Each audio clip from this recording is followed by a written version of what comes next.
আসসালামু আলাইকুম রহমতুল্লাহ বারাকাতু। আশা করি সবাই ভালো আছেন। আলহামদুলিল্লাহ, দয়াল আমার খাস দোয়া আমি খুব ভালো আছি। আজকে আমার বাড়ির পাশে সবজি খেতে মাটি আর জৈব সার দিব। এগুলো মাটি, এটা জৈব সার, এটা মাটি, এটা মাটি, এগুলো জৈব সার, মাটি আর জৈব সার দেব।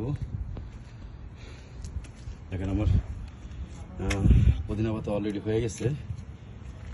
এই গোলাপ ফুল গাছ জাত হয়ে গেছে, আবার গতবারে যে গোলাপ ফুল বলছিলাম জাত হয়ে গেছে। পুদিনা পাতা দেখি সুন্দর পুদিনা পাতা হয়েছে, এগুলো বীজ রোপণ করছি।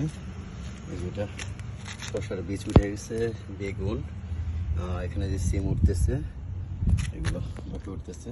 যে ওখানে মাটি আরও আছে, এখানে এখন মাটি দেব আর জৈব সার দিয়ে রেখে দেব। আশা করি কালকে পরশুর মধ্যে এখানে ডাটার বীজ ছিটাই দেব। এরপর নেক্সট উইকে বা 15 দিন পরে আমি বেগুন, টমেটো, কাঁচামরিচ এগুলা রোপণ করব।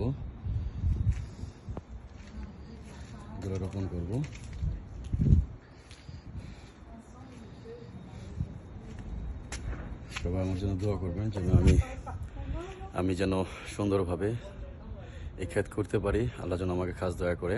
সবাই আমার জন্য দোয়া করবেন। আমি খুব ভালো আছি।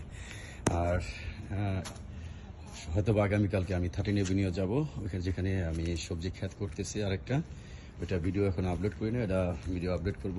ওখানে আগামীকালকে যাবো মাটি নিয়ে। ওখানে অনেক বড় ক্ষেত করতেছি, অনেক বড় ক্ষেত, ওটা ভিডিও আপলোড করি না, আমি ভিডিও আপলোড করব। সবাই আমার জন্য দোয়া করবেন যেন আমার এই ক্ষেত এবং 13 এভিনিউর ক্ষেতটা অনেক বড়, ওটা আমি আপনাদের ভিডিও দিব, ভিডিও দেখতে পারবেন। সবাই ভালো থাকবেন, সুস্থ থাকবেন। আবার যখন বীজ রোপণ করবো দেখা হবে, কথা হবে। আসসালামু আলাইকুম।